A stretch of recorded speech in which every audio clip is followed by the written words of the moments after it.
किसी नगर में एक प्रसिद्ध संत अपने शिष्यों के साथ रहते थे। वे सभी साधना और भक्ति में लीन रहते थे। संत का एक शिष्य बहुत निष्ठावान था, लेकिन उसमें अहंकार था कि वह पवित्र है और संसार के पापों से दूर रहता है। उसी नगर में एक सुंदर वेश्या भी रहती थी। वह नगर के धनवान और प्रतिष्ठित लोगों को आकर्षित करती थी। शिष्य जब भी उसे देखता, मन में घृणा करता और सोचता, ये स्त्री पाप का जीवन जी रही है। एक दिन संत ने शिष्य को बुलाया और कहा, बेटा जाओ और मेरे लिए जल लेकर आओ, लेकिन याद रखना जल बिल्कुल स्वच्छ और निर्मल होना चाहिए। शिष्य लोटा लेकर निकला और नगर के बीचों बीच बने तालाब पर पहुंचा, लेकिन वहां पानी गंदा था। फिर वह नदी की ओर गया, लेकिन वहां भी पानी में कीचड़ था। तभी उसे याद आया कि नगर में सबसे साफ पानी वेश्या के घर के पीछे एक छोटे कुएं में होता है। लेकिन वह संकोच करने लगा, अगर मैं उसके घर जाऊंगा तो लोग क्या कहेंगे। लेकिन गुरु की आज्ञा उसे याद थी। अंततः वह वेश्या के घर पहुंचा और द्वार पर खड़ा होकर बोला, माई जी मुझे जल चाहिए। वेश्या ने शिष्य को देखा और मुस्कुराकर बोली, अरे आज संत का शिष्य मेरे घर के द्वार पर खड़ा है, क्या बात है।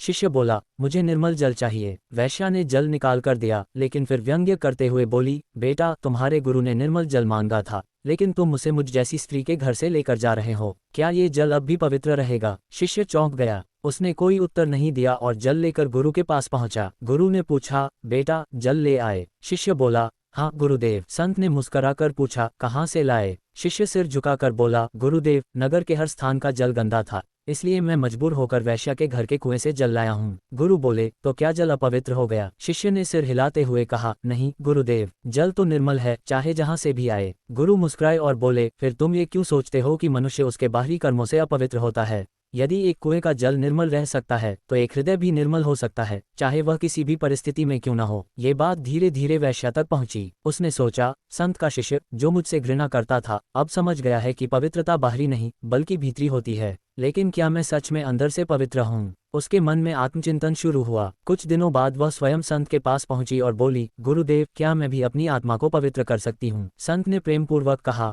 बिल्कुल, जिस प्रकार जल कहीं से भी आए वह निर्मल रह सकता है, उसी प्रकार तुम्हारा हृदय भी निर्मल हो सकता है, यदि तुम सच्चे मन से ईश्वर को स्मरण करो। पवित्रता बाहरी नहीं बल्कि आंतरिक होती है। किसी के बाहरी जीवन को देखकर उसके हृदय का आकलन नहीं करना चाहिए। ईश्वर के लिए हर व्यक्ति समान है, चाहे वह किसी भी परिस्थिति में हो। अहंकार सबसे बड़ा अज्ञान है और सच्चा ज्ञान वही है जो हमें विनम्र बनाता है।